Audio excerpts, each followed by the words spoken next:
Hey everyone, thanks for watching. We just arrived via train to Cologne, and since it's too early to check into our hotel, we decided to walk past the cathedral and make friends with the local wildlife.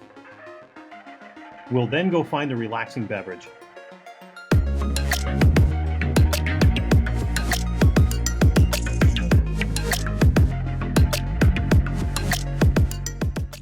So here I am in the area of Germany that we can thank for Kölsch Ale, and this video is all about the beer I had in Cologne and Bonn, but since I shouldn't order a beer first thing in the morning, I'm enjoying the birds and wandering aimlessly until it's time to find a cafe and order a glass.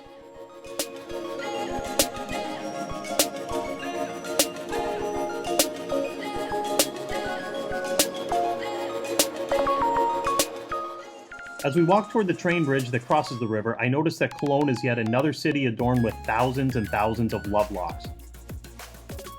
Please don't put a lock on bridges. City employees have to take them down. Many old bridges aren't designed to hold the weight of all these locks. They cause damage to railings. Throwing the keys into the river harms local wildlife. And not to mention, they make the bridges really unattractive.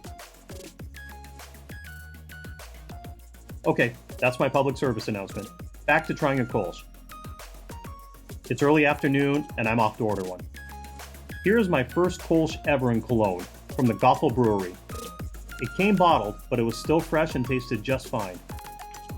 Kölsch is an ale, which means it uses top fermenting yeast, as opposed to a lager, which is bottom fermented, and also lagered. After Kölsch fully ferments, it's cold crashed, dropping the yeast to the bottom of the fermenter, similar to lagering. This helps create the clear, light gold color. I especially enjoy Kölsch that has a dry taste at the end. Some dry finishes can make the beer taste just a bit hoppier than you'd expect, which is perfect. Okay, time to check into the hotel, relax for a bit, and then figure out where to have dinner.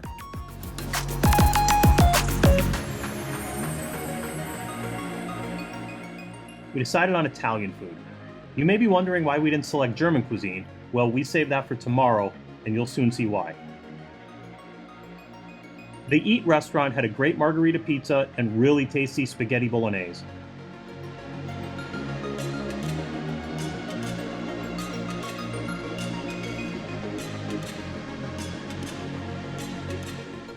And here is my second time of the day having a Kölsch. Peter's Kölsch.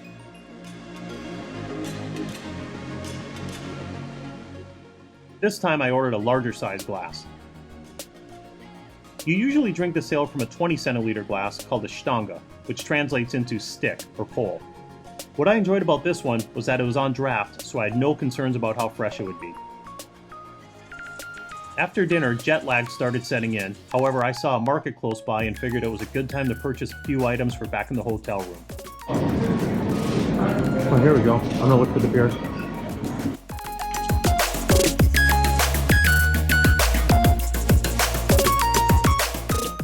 They had several styles of German beer, but since I was in Cologne, I chose to only drink Kölsch. There will be several nights on this trip where I'll try something else. Richmodus was at the bottom of the shelf, and I almost missed it. Glad I didn't. It was a bit lower in price than the others, and I wanted to try several different local breweries. I purchased 2 more half-liter cans and then headed back to the hotel. No Stange in the room, so I had to try these from a long stem wine glass. By the way, if you have a favorite Kölsch, please list it in the comments. I'm always looking for new breweries to try. The following day was the only time we were able to visit Bonn, so we got up early to catch the train, and after about 30 minutes or so, we arrived in the former capital of West Germany.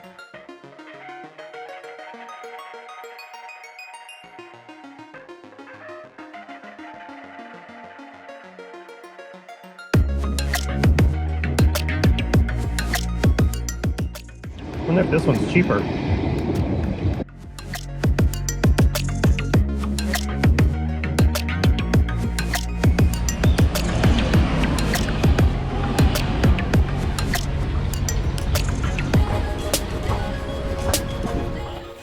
And here is where I had my first plate of German food.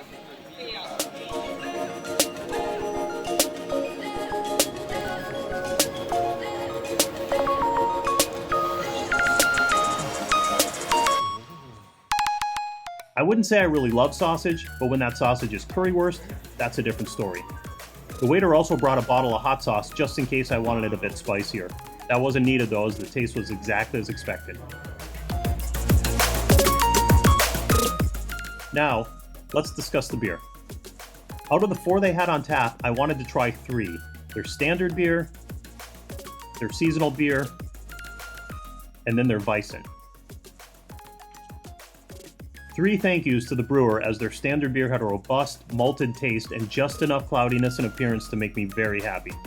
The seasonal was a winter style with a hint of spice, and their wheat beer was also spot on. It was right in line with the wheat beers I've had throughout Bavaria and other parts of Germany.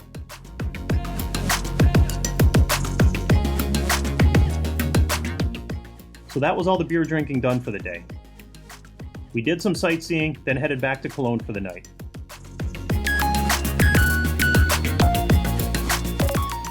The next day, I was back on the Kölsch, and since we were taking a river cruise, the glasses were still only 20 centiliters. However, the number of glasses you could order, well, that was basically infinite. Cruises are popular in Cologne for locals and tourists. We were on the KD line, and for around 100 or so euros, we received an evening cruise with some really cool stuff. Buffet dinner, live music, and all the Kölsch you wanted to drink. I love drinking from these small glasses. And I really love that the very nice staff who carry around the tray of these glasses would occasionally give me 2 beers at a time. Check out kd.com for more information on various cruise options. We booked this cruise a month or so before we left the States. We're so excited to experience it and really enjoyed ourselves. I can see why they're so popular. Cyan was what was served. It paired well with dinner, and I have to admit I probably had one too many, but after talking to others on the boat, I wasn't the only one. Thanks again for watching, and please subscribe as I'm planning on posting another video from my time in Aachen and Trier shortly.